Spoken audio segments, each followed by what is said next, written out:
and untamed. The pier I walk softly in shadows unnamed. Bound to the woods, to roots and the trees. They're keepers of silence, the guardians of leaves. Their homes in the branches, reaching so high, touching the heavens where earth meets the sky. With eyes on the world, yet their spirits remain tied to the forest, its lifeblood, its veins. Oh, here I stand in my Runji's embrace, guarding the woodland with strength and with grace. They speak to the rivers, the stone and the green, protecting the wild where no soul has seen.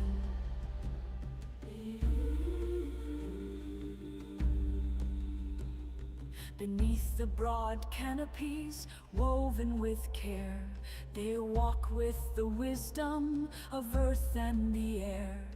For those who would threaten, who bring harm or flame, the Piri will rise as fierce as their name.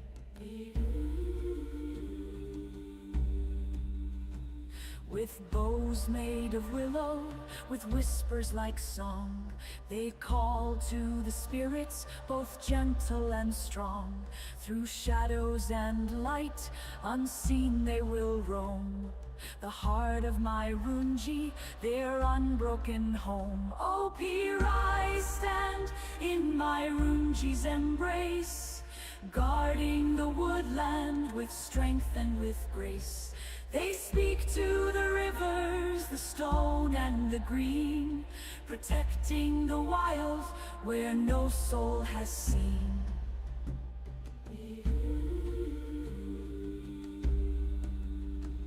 They hear every leaf fall, each ripple and breeze, the whispers of ancients, the sighs of the trees. For those who would tread here unbidden and lost, the Piri will meet them to show them the cost.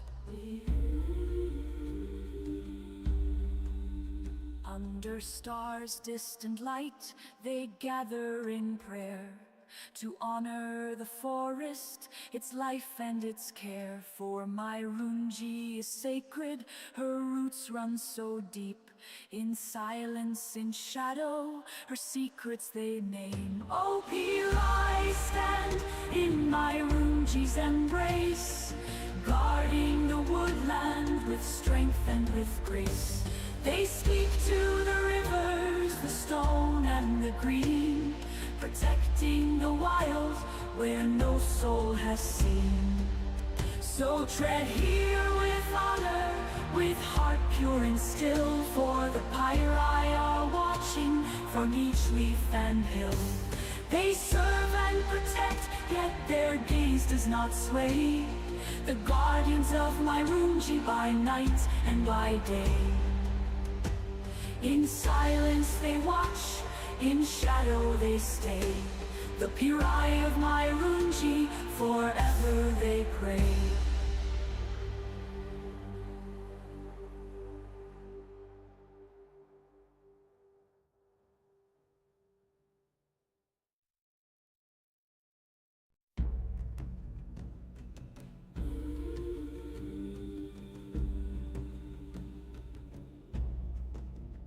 In the heart of the forest, deep and untamed, the Piri walk softly in shadows unnamed.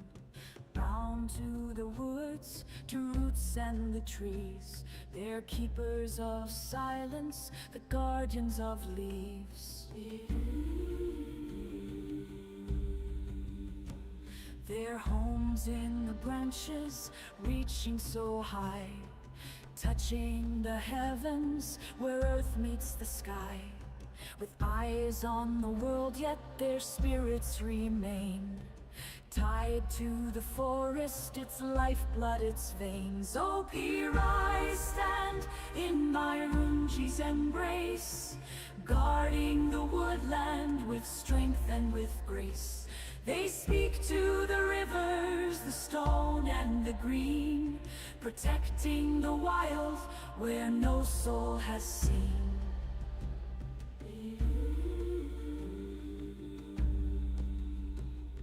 Beneath the broad canopies, woven with care, they walk with the wisdom of earth and the air. For those who would threaten, who bring harm or flame, the Piri will rise, as fierce as their name.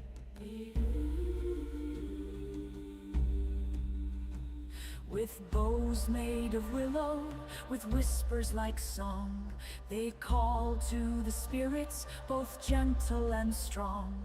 Through shadows and light, unseen they will roam, the heart of my Runji, their unbroken home. O Piri, stand in my Runji's embrace, guarding the woodland with strength and with grace. They speak to the rivers, the stone and the green, protecting the wild where no soul has seen.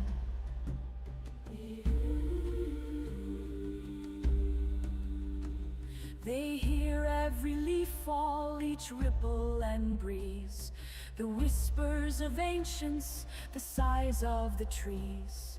For those who would tread here unbidden and lost, the Piri will meet them to show them the cost. Under stars' distant light, they gather in prayer to honor the forest, its life and its care. For my Runji is sacred, her roots run so deep. In silence, in shadow, her secrets they name. O Piri, stand in my Runji's embrace, guarding the woodland with strength and with grace. They speak to the rivers, the stone and the green, protecting the wild where no soul has seen. So tread here with honor, with heart pure and still, for the Piri are watching from each leaf and hill. They serve and protect, yet their gaze does not sway, the guardians of my Runji by night and by day. In silence they watch, in shadow they stay, the Piri of my Runji, forever they pray.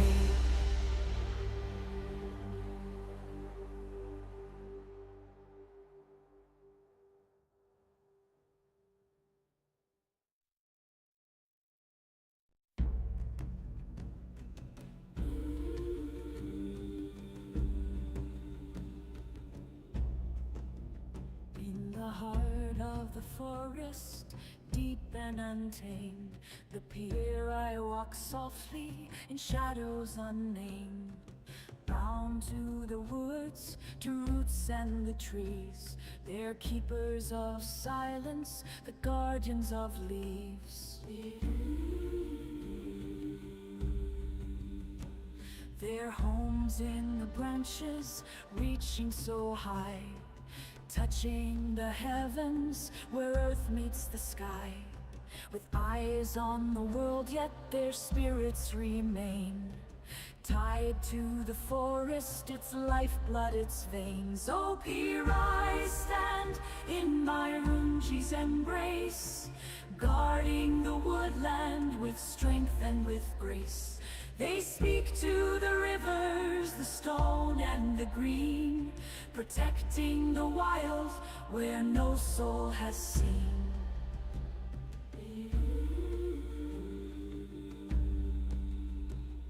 Beneath the broad canopies, woven with care, they walk with the wisdom of earth and the air.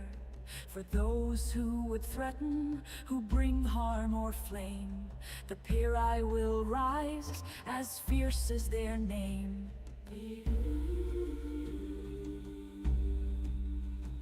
With bows bows made of willow, with whispers like song. They call to the spirits, both gentle and strong. Through shadows and light, unseen they will roam.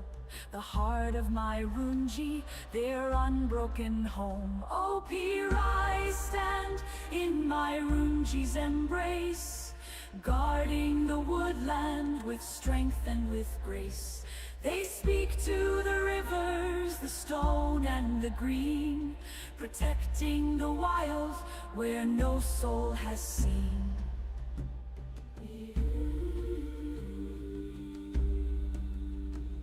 They hear every leaf fall, each ripple and breeze, the whispers of ancients, the sighs of the trees. For those who would tread here unbidden and lost, the Pirai will meet them to show them the cost. Under stars' distant light, they gather in prayer, to honor the forest, its life and its care. For my Runji is sacred, her roots run so deep. In silence, in shadow, her secrets they name. O Pirai, stand in my Runji's embrace, guarding the woodland with strength and with grace. They speak to the rivers, the stone and the green, protecting the wild where no soul has seen. So tread here with honor, with heart pure and still, for the Pirai are watching from each leaf and hill. They serve and protect, yet their gaze does not sway, the guardians of my Runji by night and by day. In silence they watch, in shadow they stay, the Pirai of my Runji, forever they pray.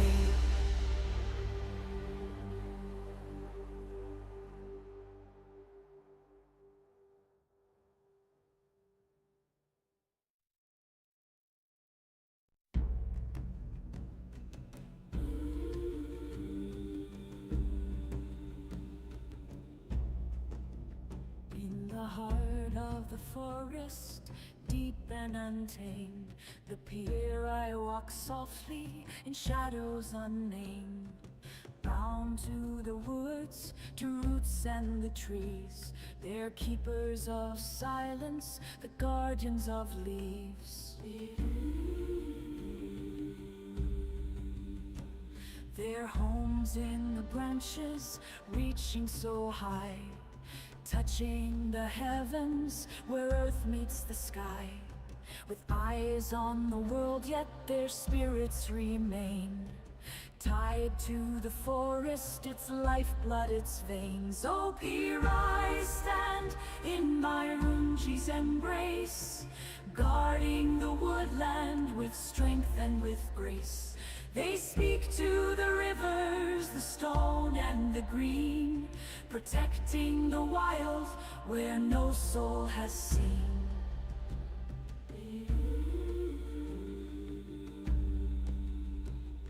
Beneath the broad canopies, woven with care, they walk with the wisdom of earth and the air.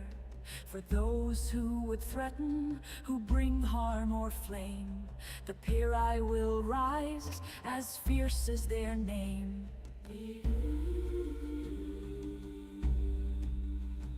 With bows made of willow, with whispers like song, they call to the spirits, both gentle and strong. Through shadows and light, unseen they will roam. The heart of my Runji, their unbroken home. O Pirai, stand in my Runji's embrace, guarding the woodland with strength and with grace. They speak to the rivers, the stone and the green, protecting the wild where no soul has seen.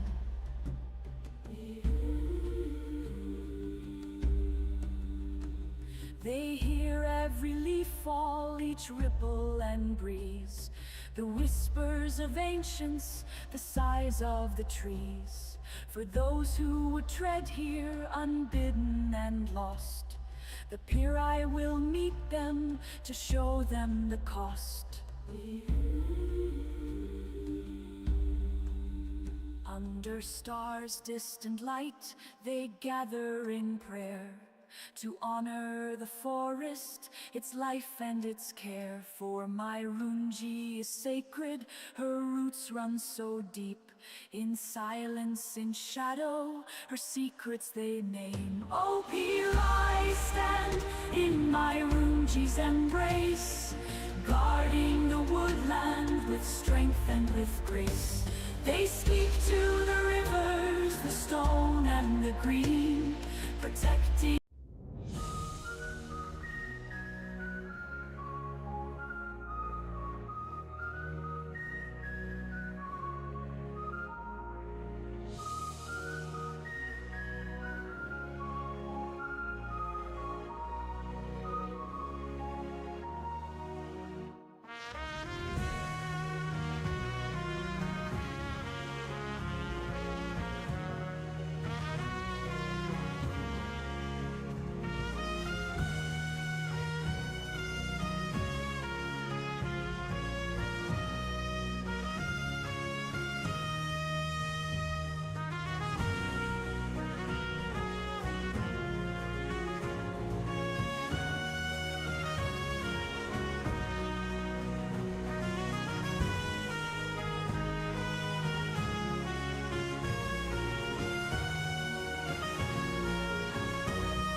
Hello, everyone.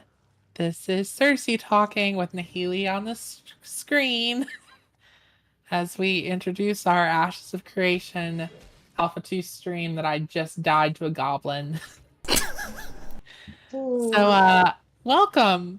Welcome. I'm joined today by Thyra and Nahele as we play around with some new characters. Didn't I say you were gonna end up dying to a goblin? And nobody can res me, right? No, no. And hello, everyone. We have Thyra and myself on stream, which is Nahele. You can only see my VTuber right now. And we're actually here with a bunch of our Gilded House members.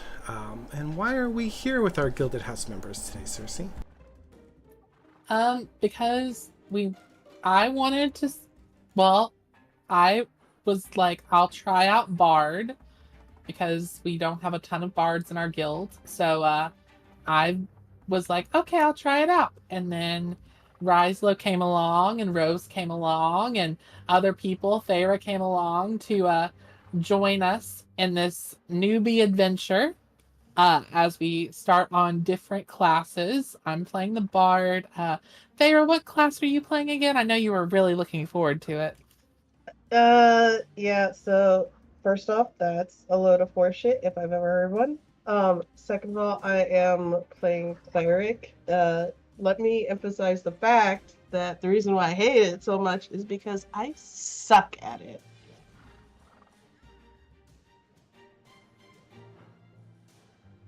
I think I wouldn't she say wants that. to play Cleric. Cleric's going to be her main when live. Just saying. She's going to say, screw No. Fighter. I don't like Fighter. No, not even a little bit. Like, fighter all the way. I already have everything picked out. I just hope it works well and we'll go from there. But yeah. This is what happens when you have the inability to say no to Ryslo and Sersei when you get online and they're like, oh, we all play characters, we're all playing different classes. Have Lies, who has a little plus sign over his head because he's going to be leading our low level group today to go grinding while we talk about each of our experiences in Alpha 2. Really fun. We get to experience hopefully some discussions about Bard, Cleric, Fighter, the classes itself, our general impressions of Alpha 2. Since we only have 2 more weekends left, we thought it would be kind of nice to just kind of chill with our guild, kind of chat with them, and kind of just get a general consensus from everybody. Said, guys, if you want to start leading us forward, we'll follow you, and we can start discussions, I guess, with Fighter, since we have Thyra and Rhapsody. I think Rhapsody plays a Fighter typically in the channel with us, so we can probably discuss them first. Yeah, I mean, I'm down with that. As long as Raps can behave himself. Who says she does not like Fighter, by the way? Just throwing that out there. Well, I mean, Rose is also going from Bard to Fighter, and especially going from Fighter to Cleric, I detest the fact that action mode is useless, essentially, for Cleric. Because when I'm a fighter, that's all I use is action.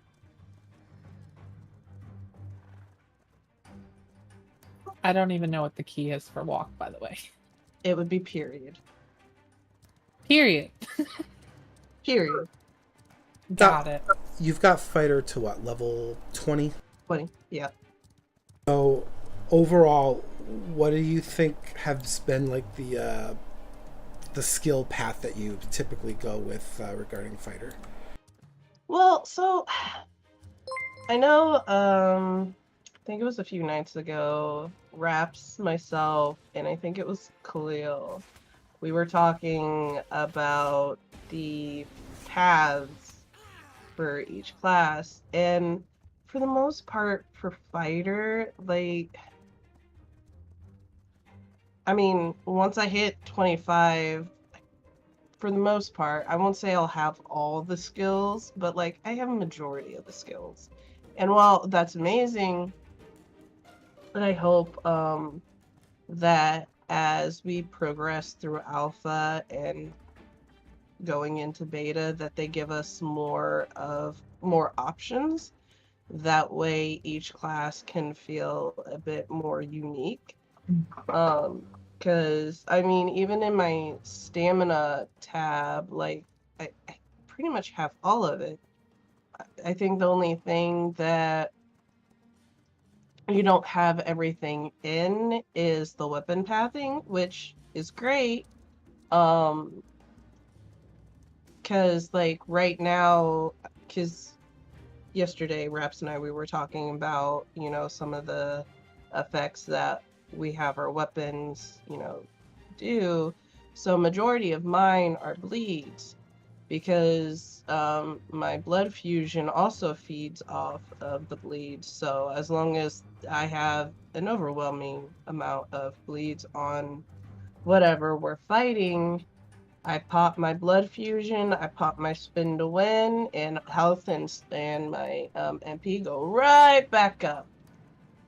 But like for skill wise and like the stamina stuff, I really hope they give us more. That way we can be a little bit more unique between each different fighter. What weapons have you found yourself leaning towards for fighter? Well, right now I've been really focused on the great sword, especially because that great sword has that reach on it.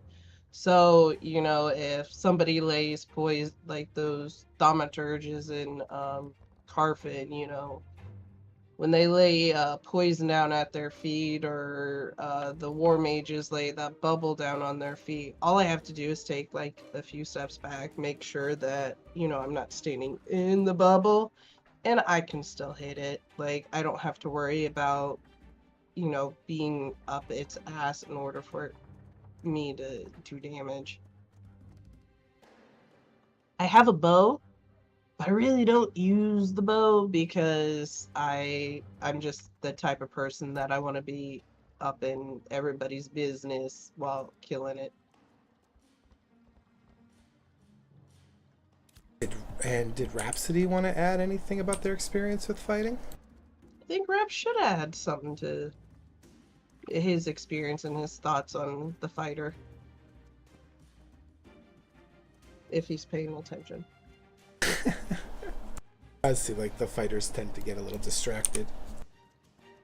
They're having some issue with their voice. You won't be able to talk, by the way, Rap, unless you let us know you want to talk, and we can invite you to the stage. It's how it works. Mm. Oh yeah, that's right. He said his voice has been coming and going, so that's fair.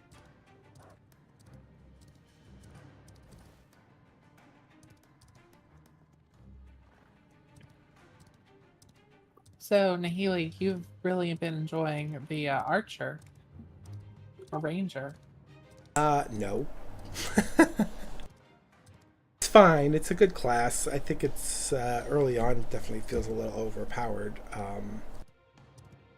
I actually have been playing cleric, and I've gotten that to level 25, and I've done quite a bit of Carfin and a lot of side adventures. Like we did this Kumlok fight one day. That was a skull 4-star enemy. Right there in the jungles. That was interesting because that's the first time I ever see a mob actually like doing full leaps, ground pounded, raid wide damage.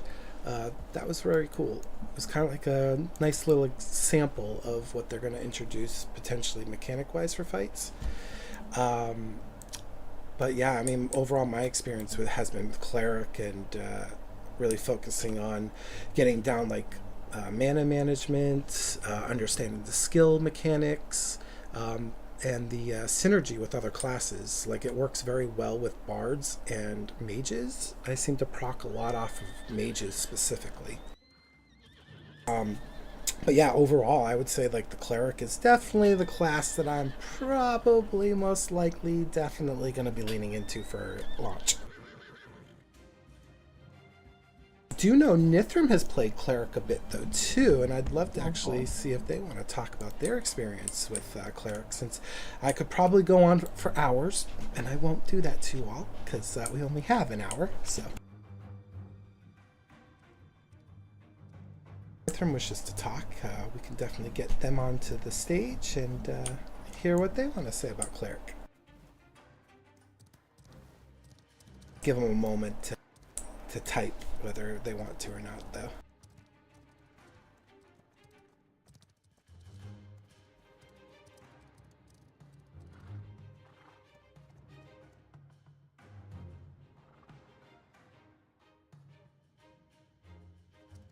They might be AFK, maybe? Nope, they're here. Hello. There we go. Sorry, I was actually a little bit behind because I also watch you guys on Twitch. I'm Demir Cat in the chat. I'm the one who's spamming a bunch of stuff. But yeah, I mean, I'm not as high leveled as Nahele is here, so I don't have the full experience just yet. And I'm kind of a panicky cleric personally. Like, I tend to, if I'm in comms, I'll be like, oh no, shoot, wait, hold still, you know. Whereas he's generally like calm and collected. But I do like the class a lot. It feels good to, you know, be the one that can get people up if they fall. You're the one who's kind of like, I'd say babysitting, but that sounds kind of condescending. It's not babysitting. It's like, you know, you're in charge of keeping your party safe. And I like it. It's really rewarding. No, it's not, right? Trust me, right now it feels like babysitting. I have a good question, Nithrim, because it's easier to ask than answer sometimes. But what would you give to advice for like new clerics as trying to overcome the big hurdle, the mana management portion of cleric? I guess I'd pass along some advice that I was given, as well as that be careful about overhealing. I know it's really tempting to try to keep everyone always fully topped up, and that's something that I still kind of struggle with. But you can burn through your MP pretty fast doing that. So it's kind of just like try to save the big heals for emergencies, try to keep everyone at a safe enough level that you know that they're going to still survive. Don't let them get too low, obvious. Yeah. And, which cleric fusion do you use? Do you use the divine fusion, or do you use the I forgot the other one? I do use divine fusion, yeah. Oh, I forgot I'm tanking right now. Anyway. Very different class. Yeah, we all chose different classes that we play, so we're all kind of trying something new. And, I'm not okay with it. as you know, there's a lot of people that don't understand like gear and whatnot. What gear do you particularly use when you're playing your cleric? Currently, I'm using mostly medium. I'm sort of picking up the scraps of what I'm given at present, but I'm looking to switch over to heavy. Mostly because of your recommendation, and you said that also Steven himself plays a cleric a lot of the time, and he tends to wear heavy, so probably that's the meta. I will say, I definitely have noticed with cleric, a lot of the heavy gear has healing bonus, and at 25, it's the Rividium set that seems to have all that healing bonus, magic resistance. It still has armor, but it's not as armor heavy as like the tank set, which is I forgot, man, it's the Academium set, I think, for Carfin. Okay. The Carfin Is set. that the scary looking one? I hope not. Yeah, it's the one that looks like Voltron or Lord Zed a little bit. Okay, I'm cool with this. The Power Rangers, yeah. I haven't gotten the Rividium helmet yet. I don't even know if it exists. I've been asking people. I haven't gotten any answers, but yeah, cleric is cool. I think definitely Heavy seems to be the way they're going with cleric, at least with the drop stats. I think when crafting gets into place, I have a feeling we're going to be able to manipulate the stats a bit, but I'm hoping we can. Hopefully so. Is there anything else that you wanted to add about the cleric gameplay, though?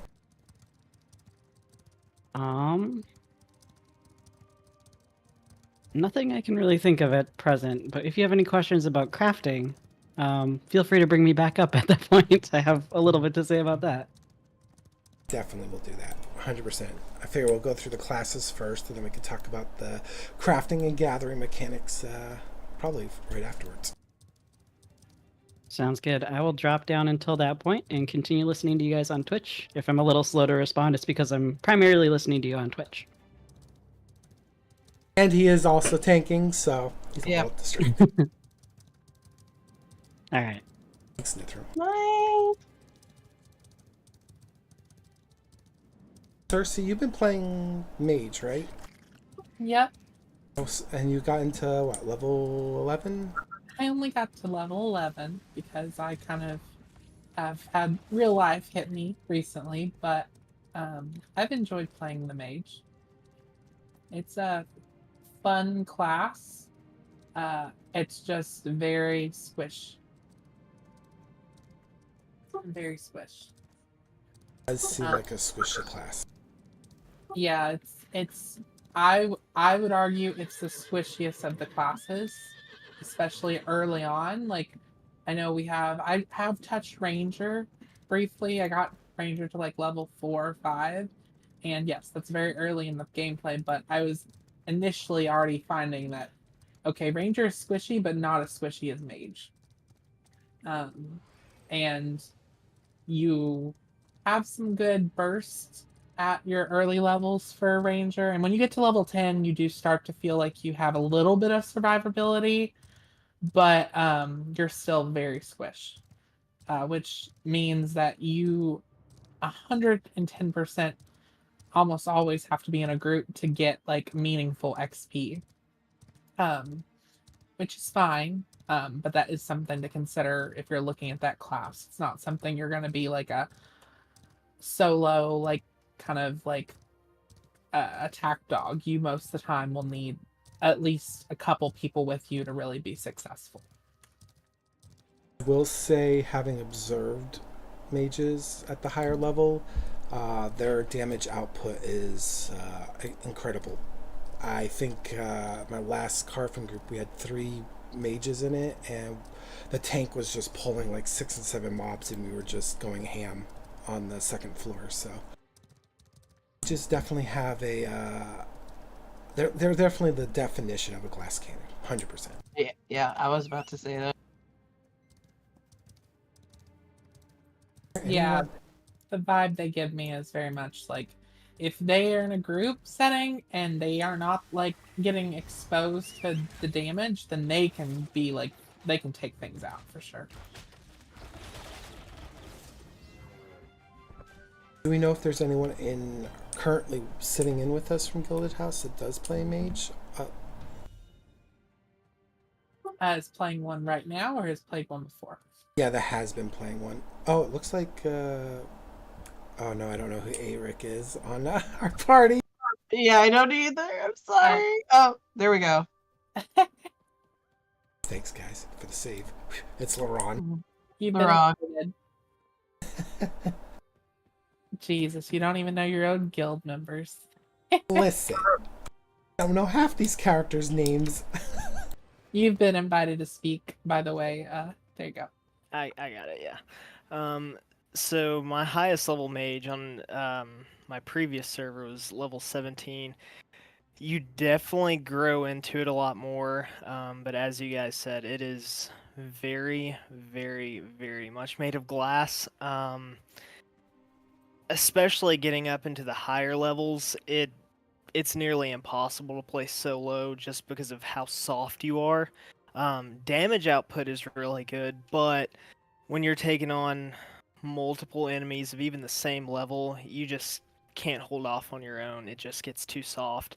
I would definitely like to see some kind of HP buff at the very minimum for mages. At least bring their survivability to the same as ranger, or something close to that, or give them some skills that can kind of help protect them a little bit better. I know shell works fantastic, but you use it and then you've got that long cooldown. You just can't keep up.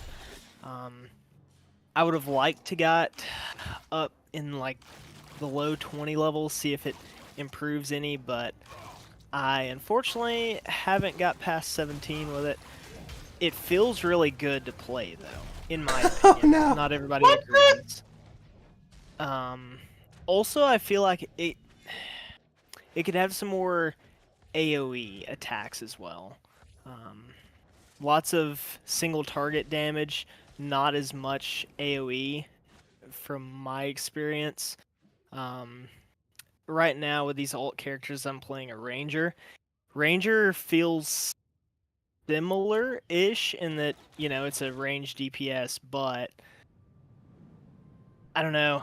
Ranger just already feels better to play because I don't feel like I'm on the fence all the time, trying to, get away from enemies as much. That said, in a group setting with a mage, you really don't feel that because, you'll have a tank that's absorbing all the damage. You're not really worried about it as long as you're staying, proper distancing and keeping your threat down, which, again, what tanks are for. And have you found the combos for mage? Have they been pretty nice, or? Yes. As long as you know what you're doing, you can synergize pretty well all the spells extremely well. It's just figuring out, the right order for that. But, even early on, like, I don't know, maybe level 3 or 4, you start getting some of those early synergies with your spells, and it all chains together pretty well. Offensively, I like how mage feels just across the board. Okay, you guys are east. Okay. Let's see. Did you have any questions, Sersei? Since you do play mage, you actually probably understand a little bit better than I. But I think everything. Obviously, I haven't got to the level that Larian has got, but I agree with like what they're saying because I feel like mage is pretty consistent for the most part. Oh yeah. So even as you level, like damage output is great, spells are great, but you're always like the weakest person in the group if you got cornered. It's like if I I'm feel like. yeah. Go ahead. I was just say if like a fighter gets up to you or something, you're probably dust. Yeah. Even just PvE setting, doing it solo, it's rough, especially at those higher levels. Yeah, and I do agree from my brief time working with a on a ranger type character that playing with that, like I instantly was like, okay, I don't feel as vulnerable as a mage, so that's good. Of course your damage output is very different too. It is for sure. Speed of the class, damage per hit is entirely different, but just overall I just feel a lot more sustainable. Yeah, I agree. And I'm playing actually Bard right now, and still kind of, that's a very different class than the mage, so it's been an interesting experience. what do you use as your primary weapons there, Laron? Typically I run with a wand. I haven't gave the spell book as much of an opportunity as I probably should have. I see quite a few people running it. I just personally haven't tried it. I know some people actually run the spell bow. I haven't gotten the chance to get one that was, good enough to actually use in combat. But I see quite a people using it as well, so definitely something I'm going to try in Phase 2. Yeah, I use the spell bow. I enjoy it. I don't, but I'm also someone who's not necessarily weighing the damage output the same way that probably you would. So I'm like, but I've really enjoyed my time using like the spell bow for sure. because I don't really Never. like the wand. I really didn't like actually the spell book. So the spell bow made me feel, I don't know. Maybe it's just an innate feeling of I'm actually doing something. It feels like I'm doing something. Definitely different than just waving a little stick around. But I definitely do want to try the spell bow in phase 2. I See do how think that it'd be feels. fun if someone did try, and I don't know how logical it could be, but did try to do like a heavy armor mage. That would be I've interesting. I've tried melee with a mage. It is, if you have some really good tanks, it's workable. The damage still feels really good, but you are directly up against mobs or, whatever you're fighting, players, whatnot. It's so much easier to get down just because you're right up in their face.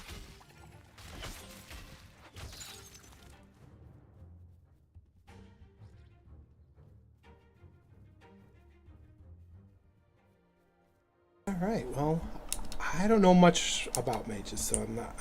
But it sounds like you had a pretty good experience with them, and I liked it, yeah. It's just tough to play unless you have a group. I like grouping with mages. They definitely make the leveling process a lot quicker. For sure. Damage output is very good. Can't ignore that. Too bad Scrub isn't here. I think he's gotten to level 20 on his mage. Yeah, Scrub has a lot of experience with mage as well. I mean, I'll say like you don't really get to know a class until you hit above 10. Because I feel like you got a lot more of your skills, you got more of a general feel for the class. I mean, I know some of us are prejudging some of the classes we're playing now because we're just screwing around, but I mean, I think there's something important to say too, that people tend to lean towards a role anyways, and sometimes that just sticks with you from MMO to MMO, so. Sure. Yeah, like, I mean, I admit, I like that the cleric seems a lot more difficult compared to a bunch of other classes. Or, let me rephrase. Cleric seems more difficult compared to other MMOs.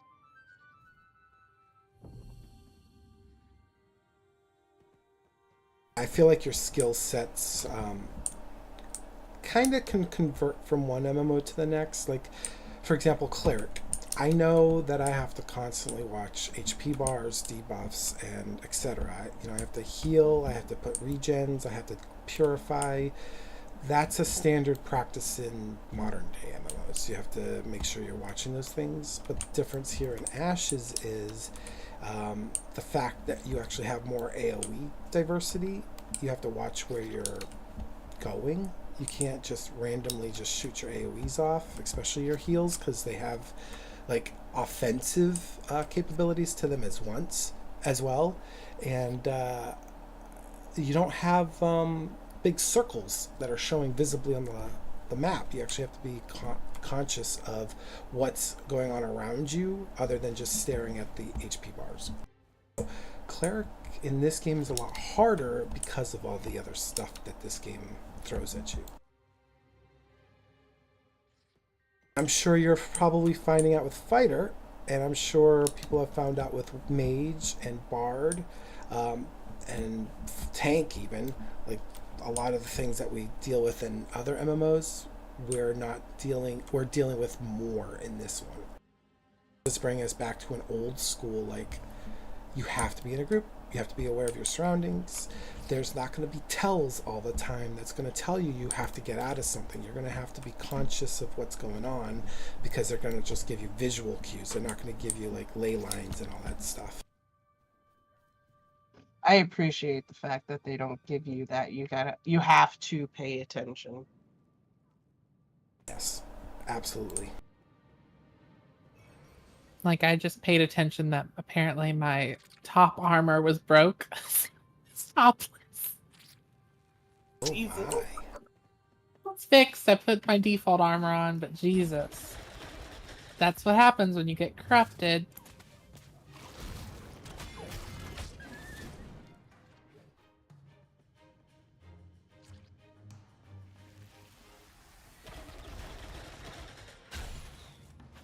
But I also think we should move on to the Bard, because I think the Yes. Bard is bring back that old school Bard from like EverQuest and Final Fantasy XI and other games that had a Bard that actually is like a class that supports the party, rather than like in Final Fantasy 14, it's more of a DPS.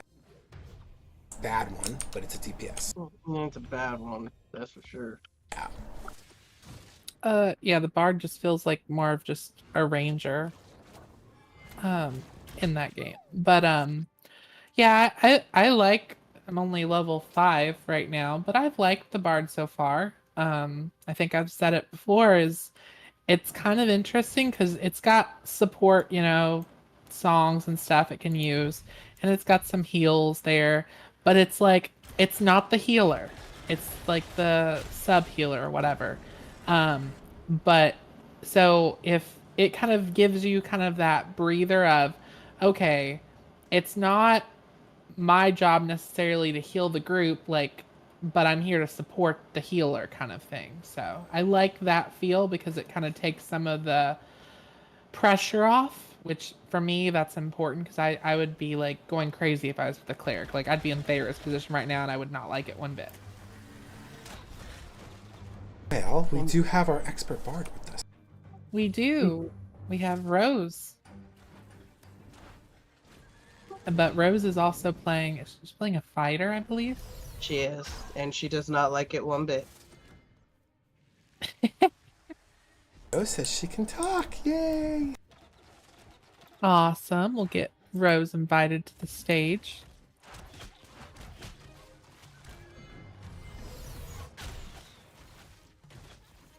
Of course, droppings. Welcome, Rose. Thank you. And there is correct. I do not like fighter. So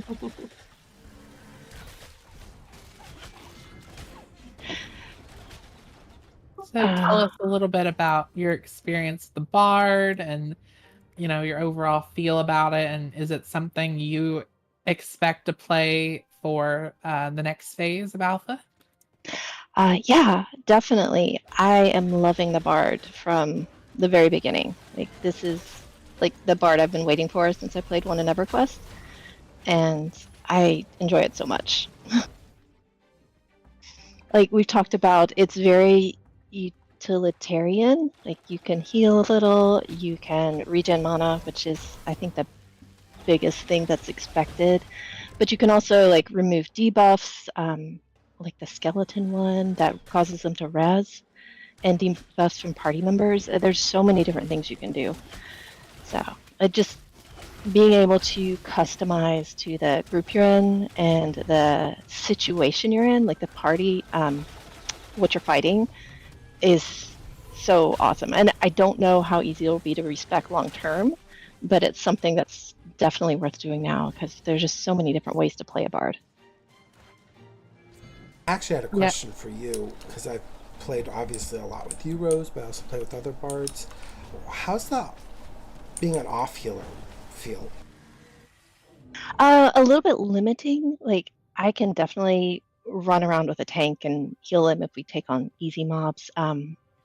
We had a situation in Carfin where we wiped yesterday, and I was with a cleric and a mage, and we were able to take down a 3-star between the three of us.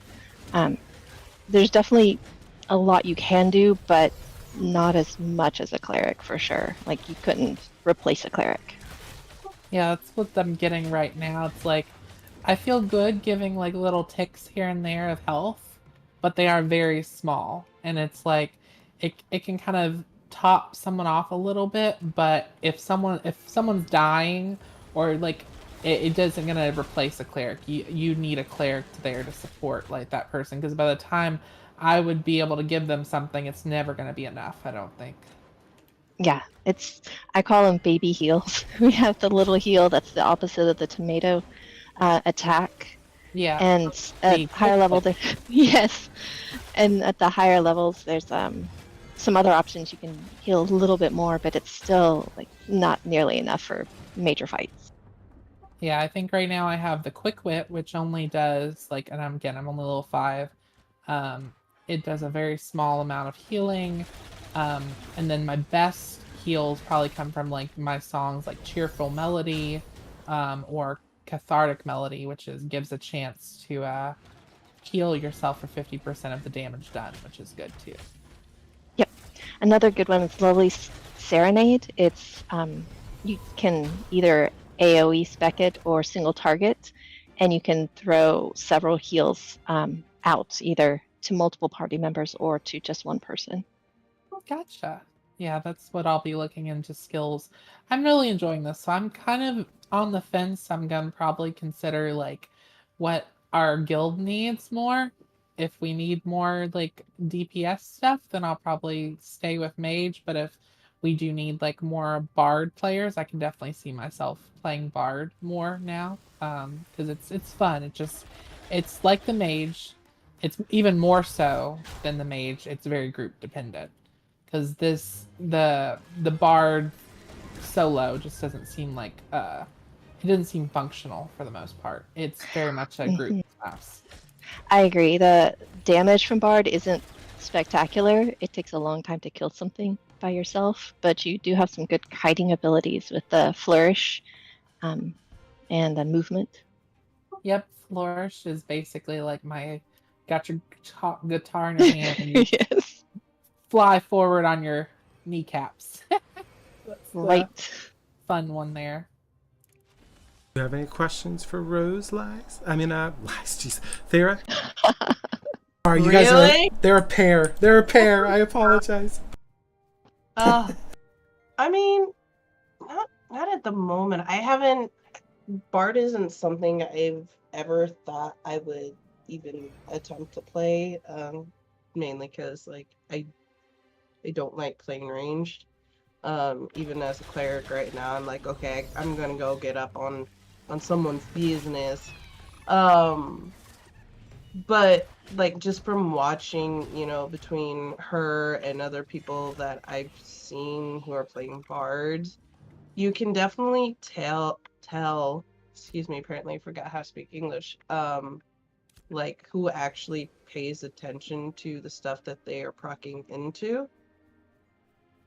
And essentially know what they're doing when it comes to bard, because, you know, I mean, on my fighter, I have no problems maintaining my MP, but I know, like, the mage and the cleric and even the tank and maybe the ranger, again, another class I've never even remotely thought of playing, you know, you can see how sometimes they'll start struggling with their MP. I don't know if that's on them or if it's on the bard itself.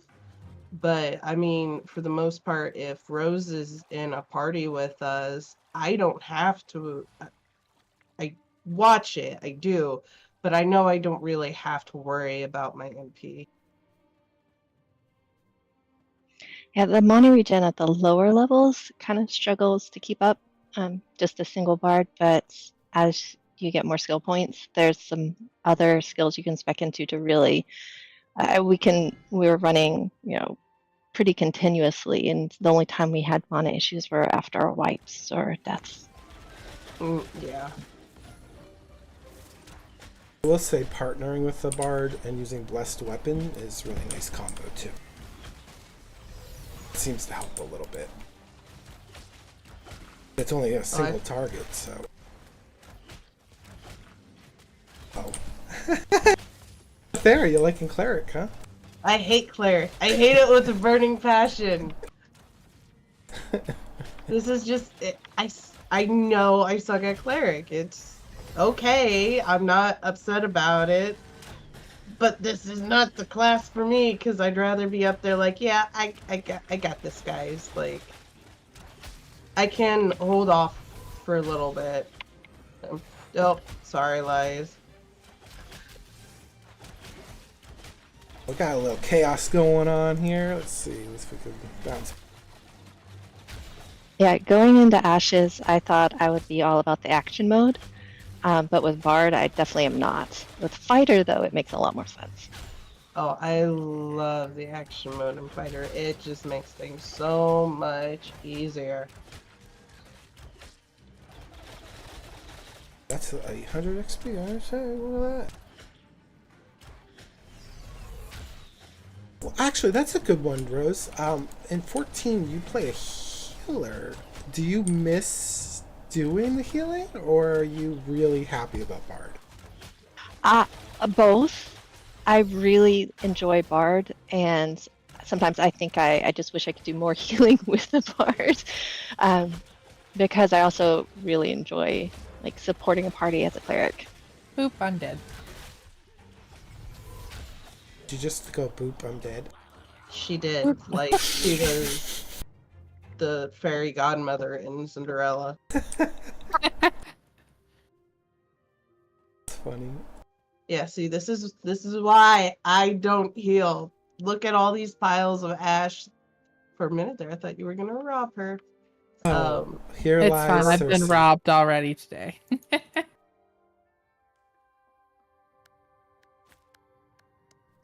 Steel Anything Shores. else I can tell you about Bard?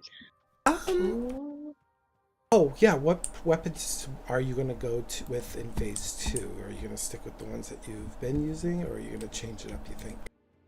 I've been primarily using Spellbook, and I like it, but I do worry about the AE splash damage in some situations, so I'm trying out Wand and probably will stick with one of the two.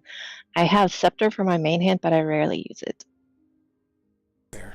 Yeah, I don't use my scepter either. No, my mace very often. I don't know if it's because maybe the bard and the cleric seem to be a little bit more mid-range.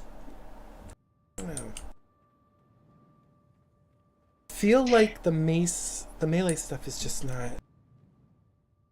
I don't know. That's a good point, though. With Bard, there are some skills that require you to be within melee range.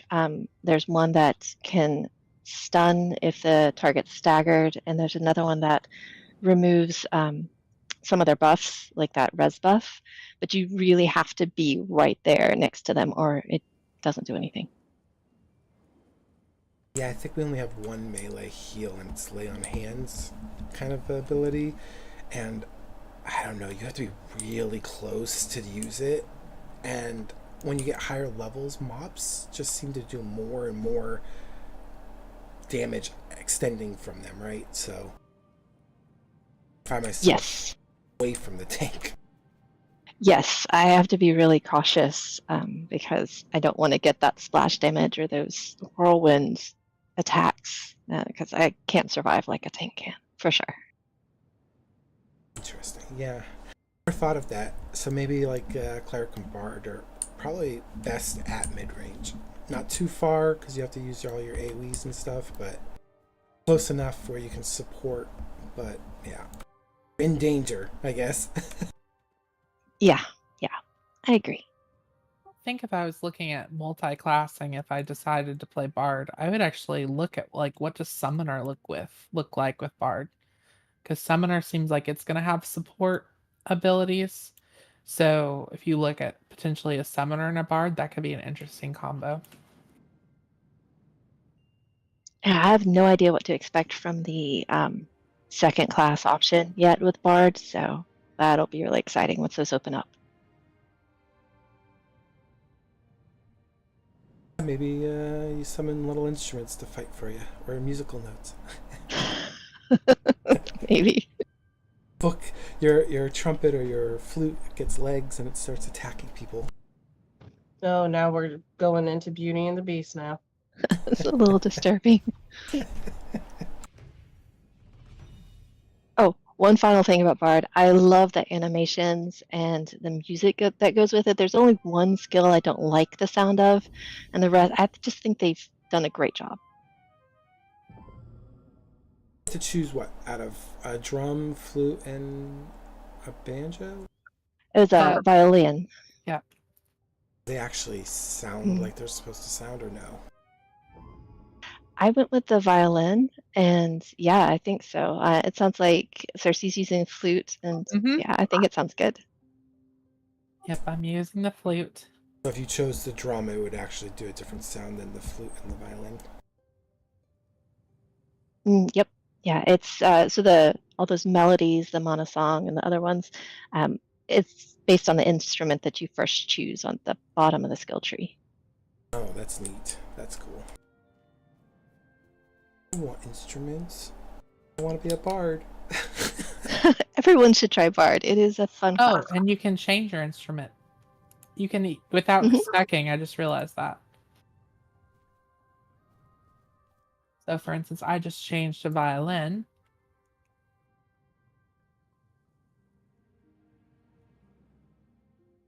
Gave her a moment. Now I'm playing a violin. Oh, that's cool. Oh, it does sound different. Okay. Yeah. Let's see what the Just drum sounds like. those layers of details that are going into some of these classes are really, really fun. That's what Ryslo would have. He'd have a drum. That animation's great. Yeah, that's amazing. Hope you can play Drummer Boy on that. Oh, rum-ba-bum-bum. See my drum. Or Yeah. Sersei her drum. Sersei and her drum. Sounds like we really touched on Bard, and I appreciate you, Rose, speaking, because I don't think there's anyone in the guild that has as much experience with Bard as you do, so Yeah, happy to do it. Thanks for having me. thank you so much, Rose. That actually moves us into our little tank discussion. Since I've never touched tank, I probably never will, I am not the person to talk about that. Neither am I, but we do know somebody who is. It's Mr. Lies. Very eager to join the conversation. Glad, because, yeah.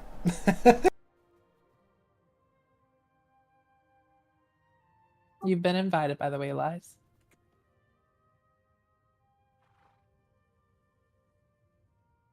Hello.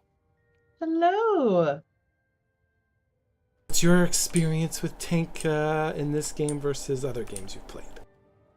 The tank is actually more of the way I play him at least, is more of an AoE style. Like I do slams, auras, things specifically to pull aggro away from everyone else. Everything kind of has a hate or a threat level. And you actually will use multiple skills. That's why I'm always low on mana when everything's going left, right, and everywhere else. Because I'm using 2 or 3 taunts to get everything back to me. Essentially, I'm just trying to be the biggest magnet I can. Use our courage for taking things and putting more hate essentially into everything. And hate and threat is the way you keep the monsters on you instead of beating on your cleric. Nice, and you primarily use heavy weapons, but what type of, heavy armor, but what type of weapons did you choose for your tank? I started with a sword, but I moved over to a mace as soon as I got it. It was twice the damage and more of stuns and trips and things that we use in melee. Nice. And I know you and Khalil tend to work together, at least lately. I know most groups typically should only have one tank, but when you work with another tank, do you have a DPS options that you can go to as far as your spec, or is that limited? It's pretty limited, but you can go, it's almost like flipping, because what I usually do is penetration. So I'm making sure I'm actually hitting the monster, because if I don't hit it, it doesn't care. It doesn't take any threat. It doesn't take anything. So the best way that I found is to hit things as hard as I possibly can with the penetration. But when you flip off of it, you can go more of a 5% damage, longer. Mainly our main thing that we're going off of is our finishers. And each one of the finishers has a different thing that it's doing. It'd be a bleed, knockdown, mana return, anything along that lines. I think because you're playing a tank, how do you feel about debt?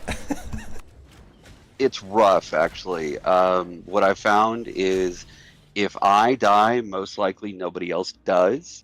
But on a full wipe, I can die 2 and 3 times. because I'm the first one to be rezzed, and then usually the first one to fall. What's the highest debt that you've ever had? 120k at level 19. I told Rose that I most likely did level 19 at least twice. Carving could be a death trap for a poor tank. Absolutely.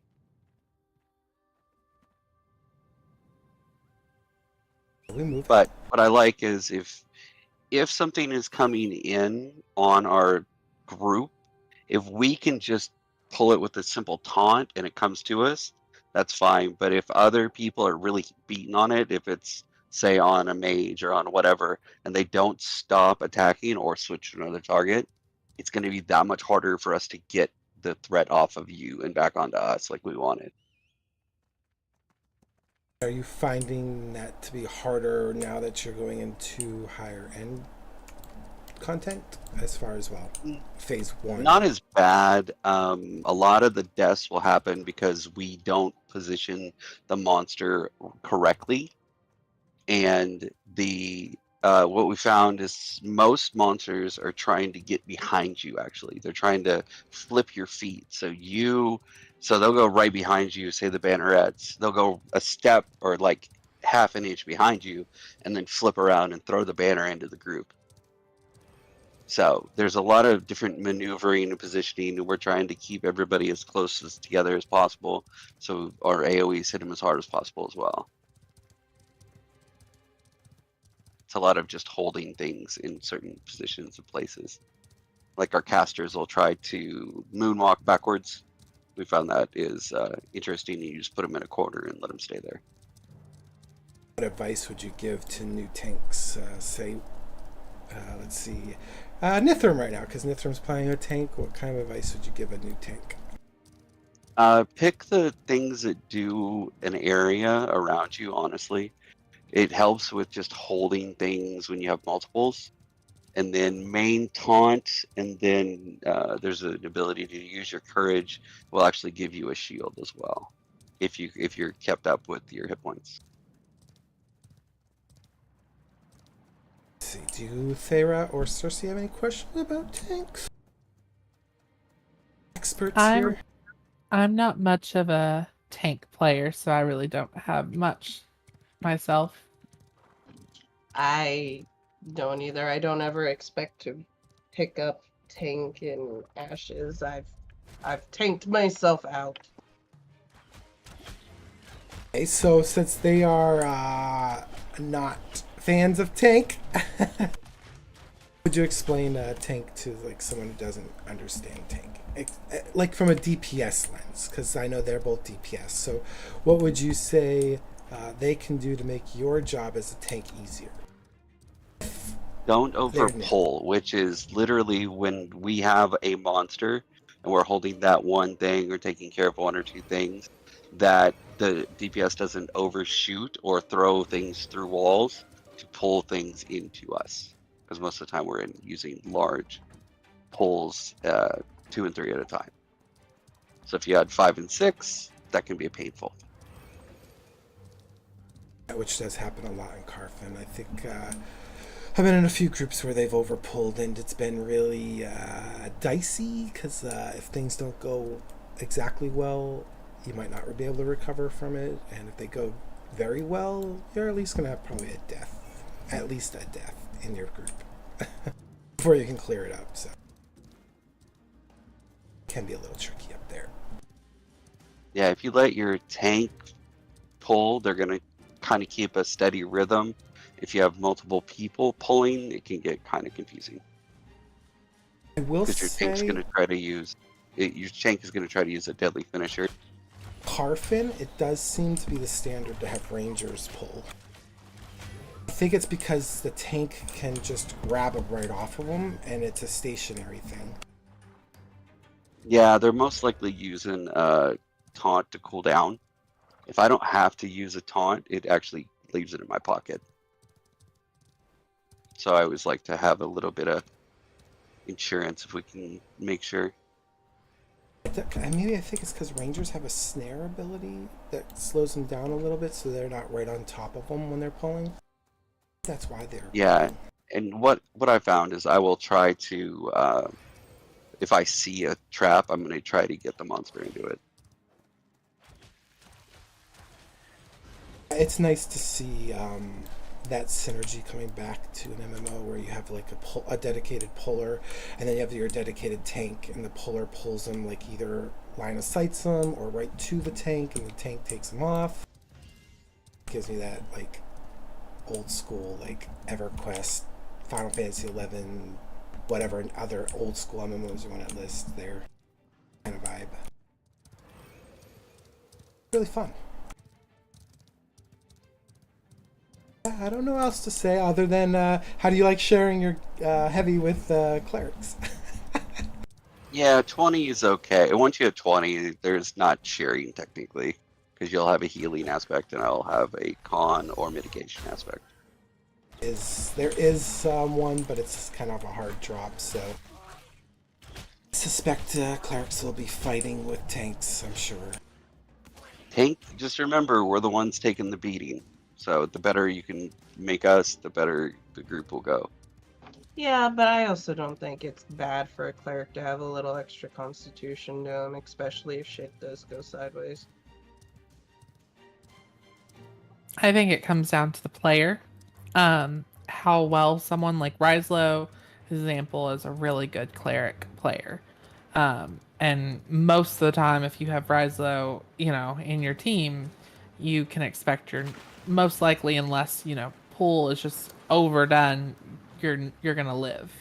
So I mean, there's circumstances where you might not have a cleric who's that great, and gear might not necessarily be the game changer there. Oh no, you gotta understand, Thyra is gonna be the new cleric. You are full of shit. It really does. You can tell a difference between a reactive cleric and somebody that actually understands when hits are going to fall. Most of them will actually not understand that, or the other day we had a cleric that just was wanding, so that's the advantage of having an Overwatch cleric, as I called Rysel the other day. Yeah, and then of course there are people who are just learning their class too, so it is what it is. Is what it is. Like, I'm never gonna be as good as Rose, because Rose has been doing this for weeks now. It's a bard. A little PvP going on here. Look at this right there. Huh? Yeah, what's this going on here? You oh my god, are you PvPing? I'm not. Oh my gosh. Who are we PvPing now? Regrets. Oh boy. Womp womp womp. I knew a little bit more about tanks, otherwise I'd probably have more pointed questions, but Well, Liz is playing a mage right now. how you liking that? I can kill things really fast, and I know how to dodge. Oh, that's another part. There's essentially 3 parts of what we're looking for when you do tank. You're looking for, if there's a massive, like a skill gonna hit you, you either need to guard, or to block, or to dodge that. And you could dodge by the rollout, or you could dodge by using you can block, and then you also have multiple other skills like that will turn what they do against them. So it's a very, if you're getting hit, you have more options than when you're like standing next to anybody. But the mage is just all explosion. Yeah, as long as the mage are standing away from the attacking mob and you have some support, you should be okay. If you're hugging the tank on spinny mobs, that's not his fault. Because they will murder anyone who's in the spinny area. As much as it's not the cleric's fault if you die. Especially with the poison stuff in Carford, just But- saying. Just throwing that out there. But just, it's never the bard's fault for anything, because the bard is just there to support other classes. And I found out that with protection, if you are protecting anyone and they get in the poison, you also get the negative of not being able to heal. Because the debuff will cause an X and no more healing for you. That is 100% correct. Big poop. Which actually, that's a good tie-in because Ranger's the class we haven't spoken about yet, and I know we have Tony too. We do. Expert at overshooting now.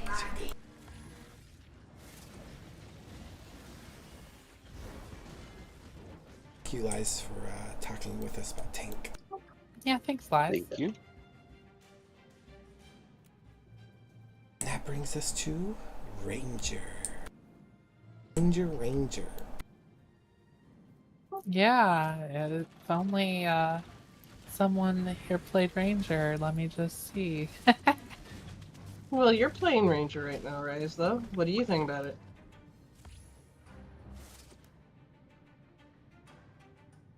It's fun. I don't think I'd be playing it as my main class.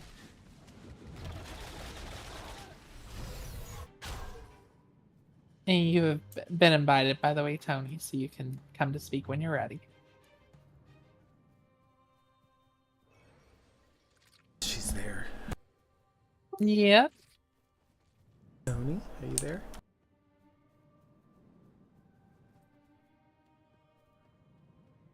Tony's muted at the moment. There we go. There we are.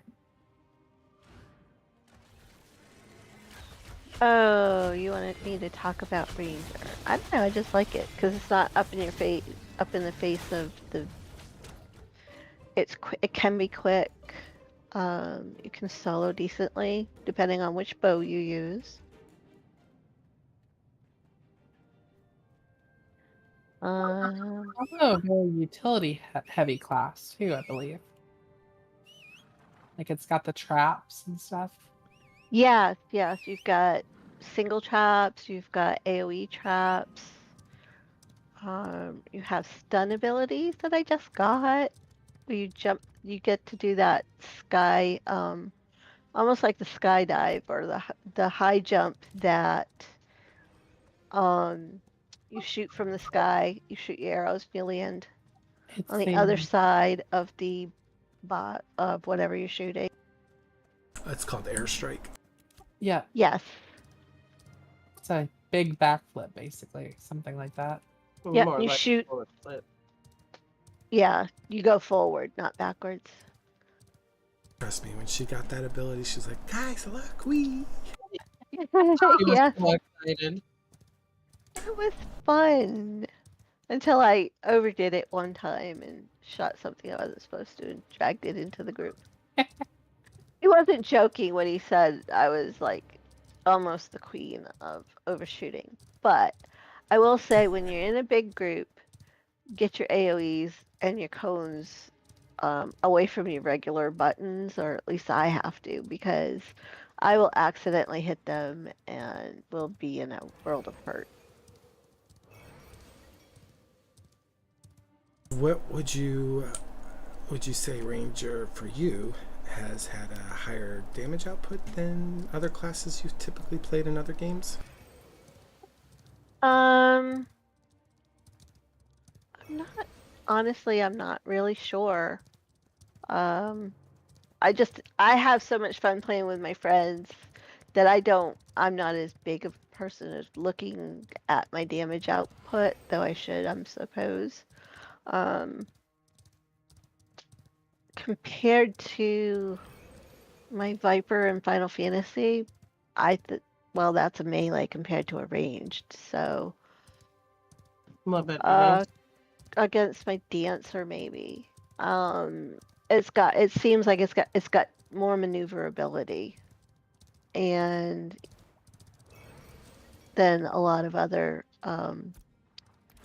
DPS classes. I know that much. You're talking to the dummy of the group, remember? What did you choose for an off weapon for Ranger? I did not choose well. I think I will be going to a smaller weapon, but first time I actually have a great sword. It's kind of fun because when I do use it, I'm really beating things down with the weight and so forth. I think next time, I'm not sure what I'm going to go with next time, just something that is smaller. Perhaps a dagger or whatever, because I want to, though I'll probably go ranger, I do want to dabble with rogue a bit to see how the two will fit together. It does sound like it's going to be an interesting class with the dual wielding options that they have mentioned. So I'm wondering if, Thyra, you're going to be using that dual wield option? I don't know yet. I guess how quickly it attacks. It probably won't deal as much damage per strike as your greatsword, but Yeah, and I mean, anybody who knows me, like, I feed off the numbers, so probably not. I mean, if I get the opportunity to attempt to use it, I will, maybe. that's fair. Yeah, no, and do you think Ranger? Have you pulled any for any of your groups yet, Tony? I have for smaller groups. I haven't gotten it a chance with the bigger groups yet. I was going to try yesterday, but I had to unfortunately bow out. So that's one of my goals is to try to work on that. Nervous about it? Yes and no. Now that I've made sure that I put my AoEs and my conal effects off to the side a bit, I'm not as nervous. And as long as I have direction, until I know what I'm doing.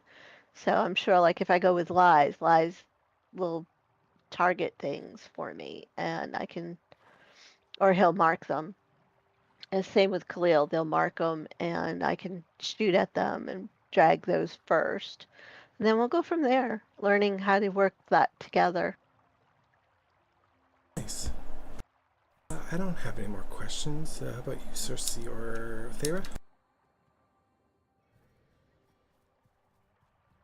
No, I don't really have any more questions about the ranger. I think Tony's definitely given a good overview of her experiences. Yeah, I agree with Cersei.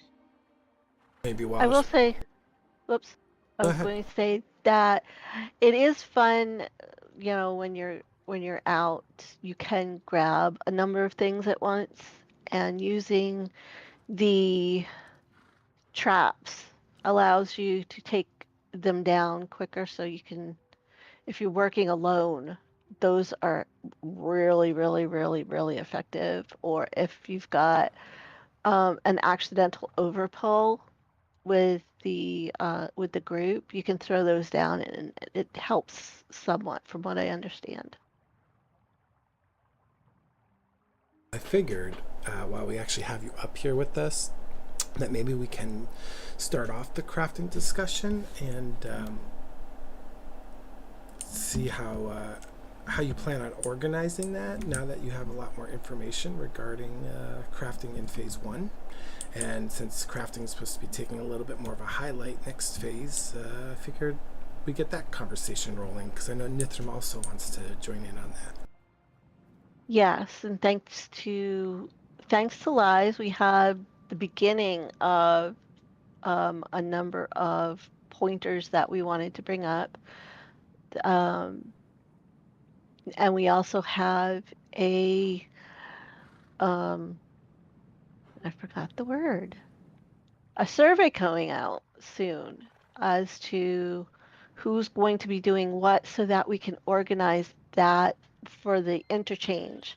So we're looking for one or two people to take lead for each of the different crafting, gathering, and processing professions, if we possibly can, and then have them help us disperse to whom was going to need it with their crafting abilities or whatever. We're here to work with each other, and that's the biggest goal. Um, Also, the caravaning. And I don't know if I answered your question or not. No, you did great. This portion, I'll probably let Sersei take point since I know she's working with you guys mostly with Phoenix, and we can get Nithraman on this conversation too, and just get some insight on like your experiences so far with the whole processing and crafting, and maybe even get Liz or Rose on board too, because I know they've been dabbling in it recently in the last couple days. So Right. The biggest thing I've heard is unfortunately it is a big money sink. Doesn't matter which way you go. So we're all hoping that perhaps they will adjust that. Yeah, I will say I actually have not jumped heavily into crafting during this test. Um, it definitely looks. I like how they've set it up. It definitely needs some work, but I think it makes crafting meaningful. I've definitely watched, as Nithram and Tony, as two examples, have really got into like hunting and husbandry as some examples. I think Nahele, you've gotten to scribing, is that right? yeah, I'll say scribing to me doesn't feel like it's in a good place at the moment, just because, well, I mean, look here. It requires, a lot of these things require rubies, and you need to get so many rubies to make red ink, and you need 5 red ink to make any of these scrolls. And yet you can buy these same novice scrolls off of an NPC for copper. And the fact that rubies are so rare right now, it's so expensive in time to get leveled up. And I've been trying to do that for the last 2 days straight, and my scribing on my main character is only like level 5 because rubies are so scarce. I definitely think the lower tiered novice crafting shouldn't be such a slog. At least the first 10 levels, because it's supposed to be introducing you to the craft, not supposed to be like game breaking or changing the dynamics of the world. It's supposed to be like, hey, do you want to do this for the journeyman or grandmaster roles? Like this is supposed to like test the waters. Is this something you want to do? I don't get that sense or experience with scribing so far because of the extensive amount of time you have to put into it from level 1 to 10, whereas other crafts, they just don't feel so bad because for some reason they're under processing. Weaving's under processing, even though you're creating like finished products, right? Tailoring. So it's just, I don't know, there's no automated thing with describing that makes it feel good to me. Not right now, at least. It needs a little love.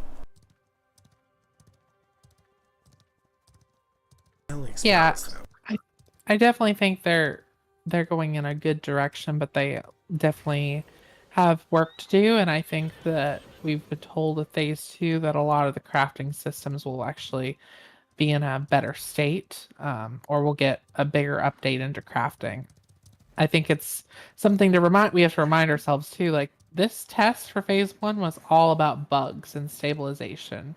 It actually wasn't about any of the systems in the game. So that's kind of starting with phase 2. Yeah, that's why I'm hoping they'll fix scribing and make it a little bit easier, because I don't like ink should not require rubies. It should require like some sort of flour, because other inks or powders require flour, but for some reason they wanted to make the inks mostly gems, and it seems strange to me. But And we have Nithram joining the discussion now. Well, hello. Yeah, scribing is a craft, and so I think a lot of the crafts kind of suffer from this in that they don't have bulk things to do like processing does. Grinding them has been really hard. I got my leatherworking, which was also a craft up to apprentice level, and that took a lot of resources and a lot of time in doing it one by one by one. I do think that that is definitely not the only craft. There's many crafts that need to have more XP rewards and just progress a lot faster in and of themselves so that we can get certain things done. Another big one, and Tony can speak on this a lot, is animal husbandry. This one's really cost prohibitive and time prohibitive actually, because you have to spend 30 minutes and from the outset, usually about 65 silver, if not more, if not a little bit less, just to grind it up. And you have to do it until you're level 10 plus. It takes a lot of resources and it's difficult without people feeding you. I think scribing probably is kind of the same situation where you're going to need people to just constantly throw rubies at you. And I think the problem where it is, and I think this is probably why the time thing bothers me a little bit, is because by the time you get to apprentice, everyone has already out-leveled your craft. Mm-hmm. Yep. Yes. That is And- definitely the problem. Yeah, because I was even working on armory and weaponsmithing, and first off, copper, what is that? And I understand that, we're not the only people who need copper and yada yada. But I wish they would do something to where, like, if I'm hitting granite for some reason, like, there's a small chance you can get, like, a copper or something else with it. I mean, they could leave that up to, like, depending on what kind of tool you're using, like, excuse me, or something along those parts, because you spend so much time running around the world looking for copper, and then by the time you get back and get everything that you need, well, the pieces of gear that I was getting ready to make for everyone is kind of pointless because, as you said, oh, owie, everybody's out-leveled it. There's no point for it. I think when it comes to husbandry too, at least, they need to do better than a 50-50, I think, for the animals once you're cooking them. But I know that there's going to be a whole new rehaul, basically, and new things to learn in phase 2. So to go over some of those things to me is kind of silly at this point. I mean, that's just me. It's because we've learned certain things, but they're going to be redoing so much. We're going to be relearning from basics, from step 1 to step. Yeah, for sure there will be some kind of rehaul or overhaul. But that said, even in its weird state, I still find crafting to be extremely fun. Like, that might sound silly to say because it is just kind of like you put things in, you hit a button, and you wait. But it's satisfying to collect a lot of things, throw them into, a station, and then hop them out and suddenly have all this stuff. Even though most of the guild who's extremely active has out-leveled the armor that I can make now, I still had a whole bunch on hand, and it felt good to grab those and bring them out to people who were starting a little late, or even recently with this group that we're running around with on screen, some people have some of the armor that I've just been holding on to for a hot minute.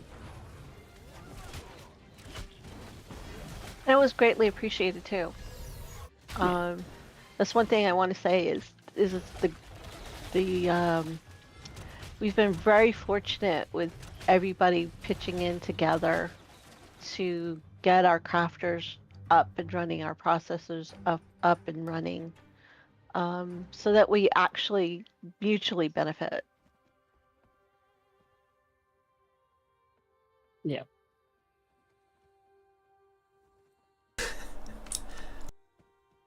Awkward pauses. It's Sorry, because we're trying to fight and talk at the same time. Yes, we're Yes. sorry. And I'm apparently supposed to be taking point because I'm playing the tank, and I don't know what I'm doing, y'all.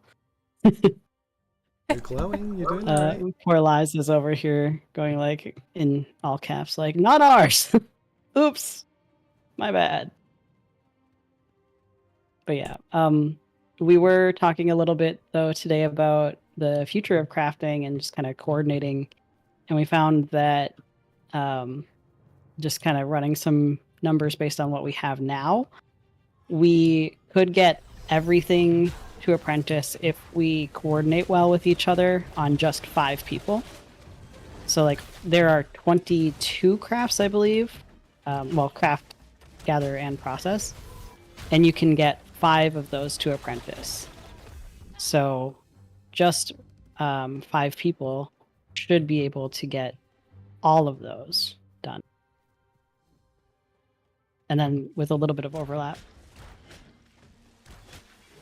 Ouch, I died. But yeah, We'll know more after the if- survey too. yeah. And see how it And works. if we were going to get to Grandmaster, which I don't think we're going to get to do in the next phase, I'm pretty sure it's not going to go that high. But hypothetically, if we were able to get that high, we could do that with 11 people and spread it across the entire guild. I think that bigger guilds right now already are coordinating with some people to be like, yes, everyone has this available, or like our active membership has these things available. So say that you have somebody who needs a specific resource but doesn't have that gatherable to apprentice, but they have another craft to apprentice that's requiring this apprentice material, they can just prod their apprentice gatherer and be like, listen, I need pull out of 10. this. Yep. I can talk a little more freely now because I am dead. But Spawned on my body. no one's just to. I'm gonna steal Rap stuff. Sorry, Rap. I'm gonna just take your stuff. Yeah, just go on re- and take people's stuff. Oh my god. Yes, please take mine. Oh, hi. Guy at the Ember Spring. Actually, I can't take your stuff. Juicer's right next to your body. I just Poor died. Get my stuff. I don't have really anything, but take me. Take you? Ooh, Uh, I'm not allowed to say things on stream. neither. I don't know where your mind's at. I'm just We have a needing help. reputation. No, I don't have any bad reputation. Okay, I do. But Why do I Whoa. keep spawning on my body? What the heck? That happens Well, sometimes. I think the it's a rap bug, now. actually. I think I'm gonna bug report that. running a Z rap. Okay. Now you get to see someone typing a bug report. The nice thing is I just leveled to 6, so at least my XP that's on the other side of 6. This guy's not ours. So I put that under. What would I put that under? Okay, this one is now. I guess. Okay, now so it's- Terrain? I don't know.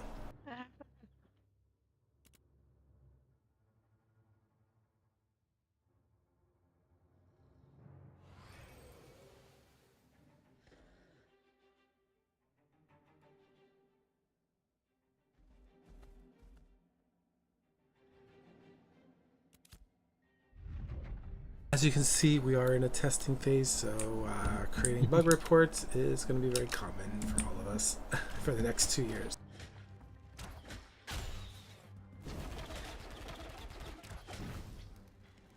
How do you guys feel as leadership, by the way? I know no one in our guild did this, but there was a pretty big controversy in the larger community about the duping bug that people came across. What are your guys' thoughts on that?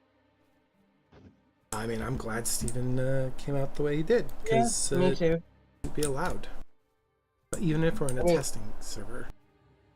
Why are you playing a game just to cheat, essentially? Yeah. Are you paying $500 or more to cheat? It blows my mind. I'm just like, what? Are you serious right now? Yeah, I'm glad Steven and Intrepid did what they did when they learned about that.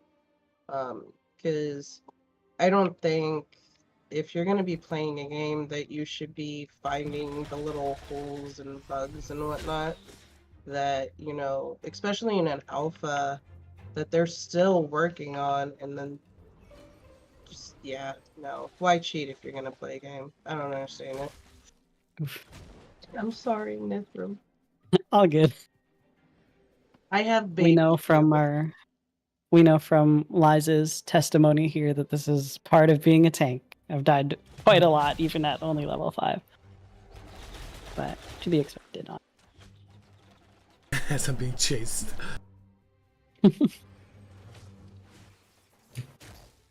That was too many bears. Oh, I can start rezzing! Oh my god, I just released? Okay. Thank God that they can rest people now. Oh! Not with 1,000 bears! It's just 2. But it felt like Fair. 1,000.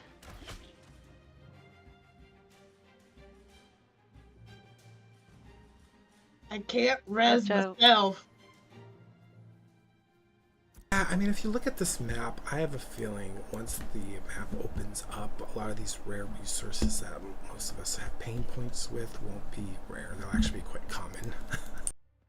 Oh no! I'm hoping so.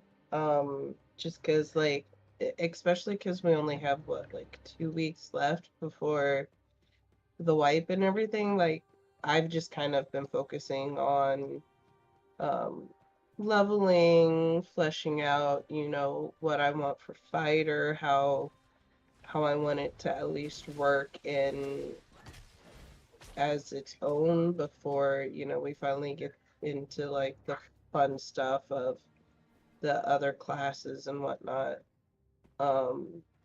So I really haven't been like, I just put crafting and everything off to the side because, oh boy.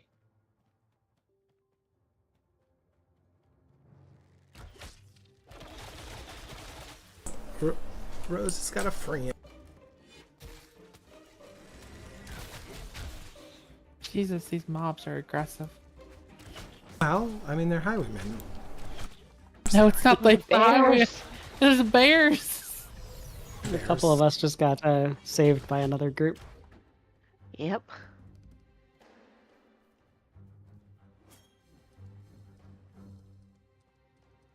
Oh, hold on.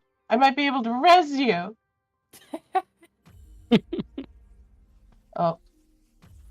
Okay. You get very comfortable with death in this game, I think. They Any respawn. healer? Aw. Steal Liza's loot, and he only has droppings, so I won't steal it. You don't want to shit?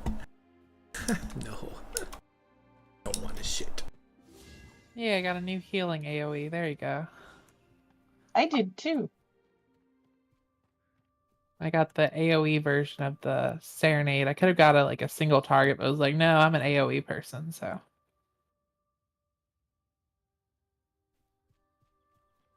Yeah, I mean, I think the nodes have been really good. Look at that. When you're not in a node, it tells you who the mayor of each node is. Look at that. Mm-hmm. That's cool. It actually shows you the nearest node's tax rates, too. And you can place a waypoint, so if you're new... No, that's good. It's cool. So it actually tells you who the mayors are, and I'm assuming if we were in their nodes, we would be able to tell their tax rates, too. Very cool. I don't know if that was around when we were started that first weekend. I don't think it was either.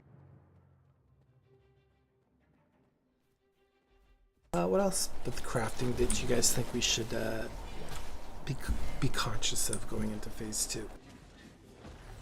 Supporting it by caravanning. Yes. Well, not just crafting, but I think caravanning is going to be a big highlight for this helping support it. You want to touch on why caravanning is so important? I'm going to let Nithram do that because Nithram has more experience.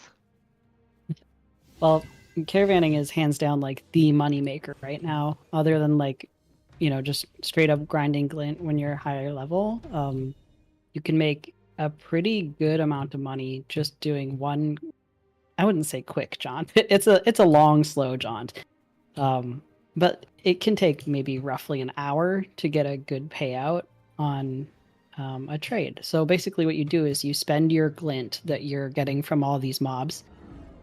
You trade them to a commodity vendor inside of a node, and then you pack up a caravan that you purchase at a caravanasser. From there, you then bring it to another node. The further the node is, then the higher the payout is going to be once you're there. And the payout is in gold. The only problem with this is that you can't trade your glint, so this is all working off of one person's current glint supply. Can they But yeah, buy? I've done. I'm Sorry, go ahead. sorry. I thought you paused. Now, can other people buy the materials that go into the caravan and trade them to you? So if they had some glint, they could possibly buy the crates? They cannot, unfortunately. Those don't. So I guess what it kind of comes down to is the help that you're going to get from your guild or your friends or even random people is just in protecting and showing that you've got numbers to deter people from attacking and trying to steal your stuff. I hope they How a change lot of that. people have been, how a lot of people have been handling that is they will pay the people that are walking with them. So they'll be like, I probably stand to make like 12 gold off of this one run. So here's some money. Today was the first time I saw someone do that up front. But usually people will do it at the end. Be like, if we make it, you stand to make a little bit of money, I was told by a member of the Copium Kitty Committee, which is Narc, the streamers guild here on, what's our place called? Lyneth? Yeah. So there's a player named Wordio who has been exceptionally helpful to us in a lot of different ways, but he also was the one who taught me how to do a caravan and how to make it worthwhile. When you first buy a caravan, there's a little bit of like a silver investment that you're going to make to just buy the thing and to launch it. And then you'll spend a little bit of glint on the 3 packs that you can fit into that. Sorry, I'm trying to sort of play the game a little bit, so I'm kind of disjointed here. But once you get those 3 packs and deliver them, you should get like roughly 6 gold out of that if you make it. Once you have that gold, you can purchase about 2 upgrades to your caravan, which recommended that you do probably the chassis, and I was told the wheels, but now that I think about it, I would say do the caravan bit as well, like the wagon bit. The chassis and the wheels are going to make it faster, and then the caravan bit is going to extend how many slots you have open to be able to put more packs. So your first upgrade is 6 slot thing, and then your next upgrade is another additional 6 slots. So right now I can run 12 packages, and that could fetch me roughly 24 gold.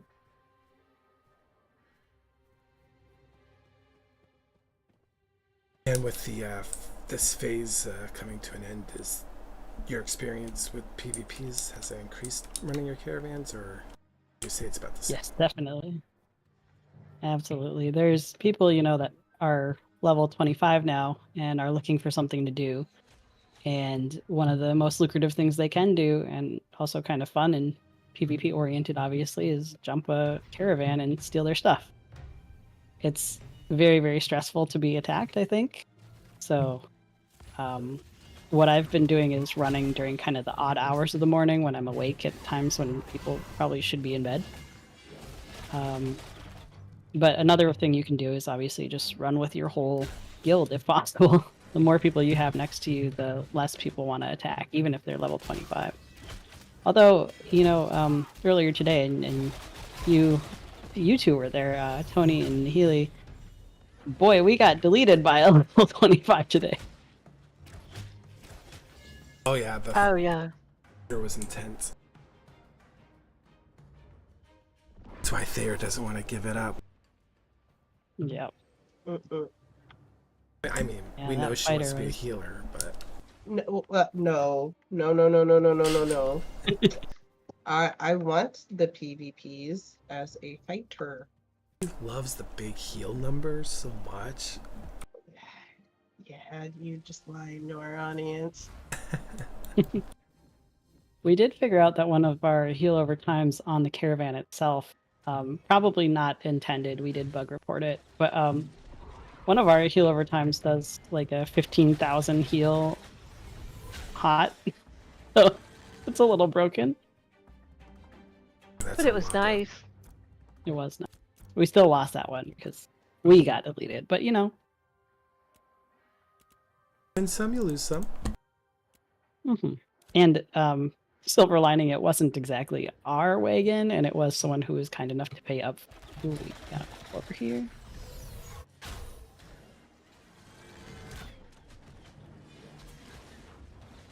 I actually do quite a bit of damage to these stars.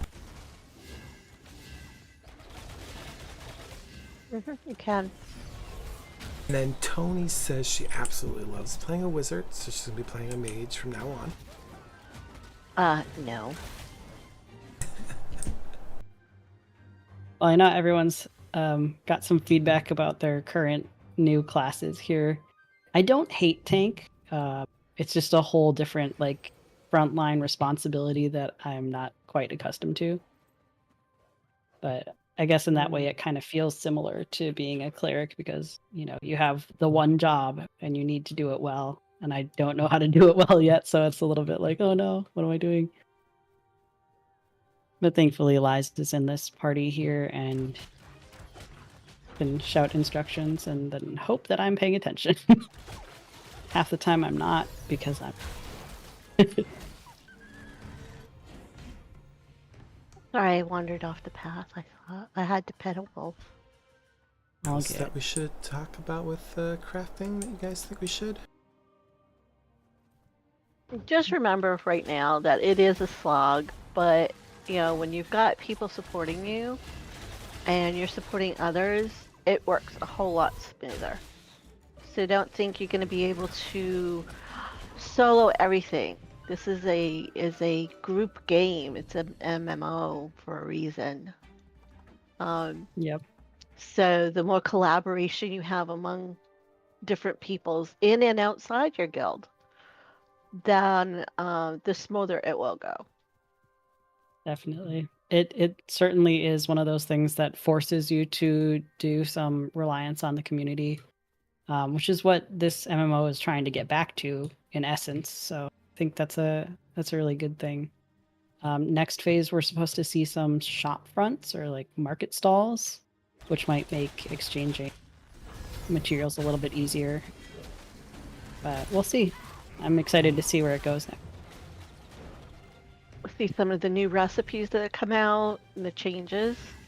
So yeah, our crafters, everybody is looking forward to that.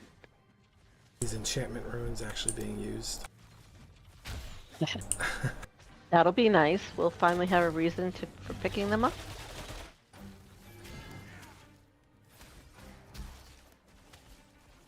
I don't have any other questions. Sersei there. Yeah.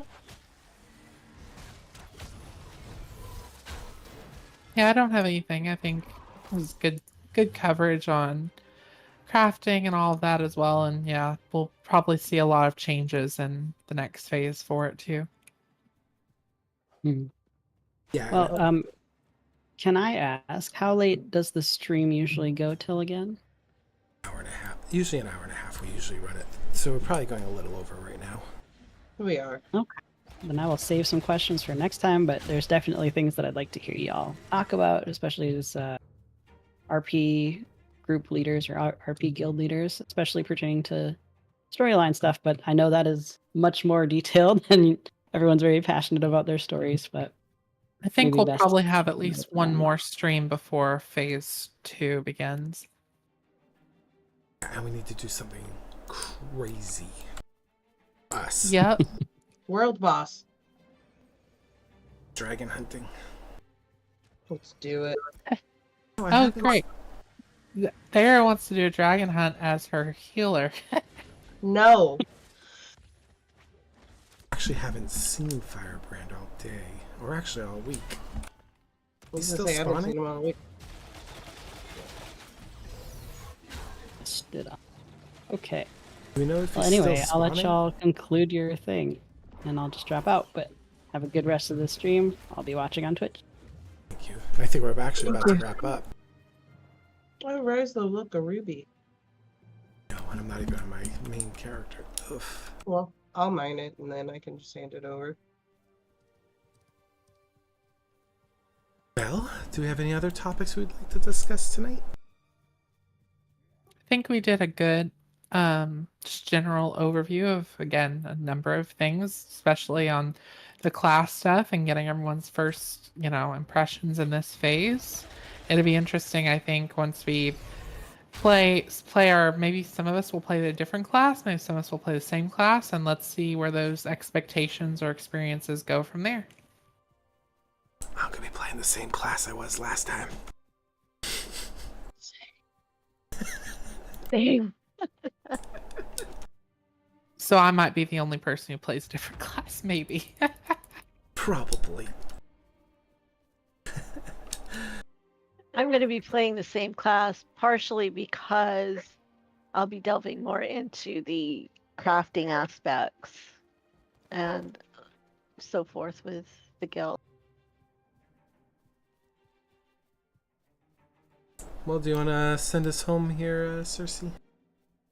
Yep. Well, I appreciate everyone for tuning into our stream, and we're going to close things up here now, but we'll be back, probably in a week or so to do another stream before things wrap up for phase 1 and we head into phase 2 and see where that new beginning takes us.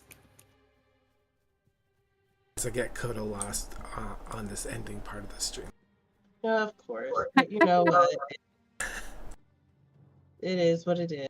Well, thanks for joining us, guys. We appreciate it. Thank you. They took it on a star. Nice job, guys. Closing it up. Have a great one, guys.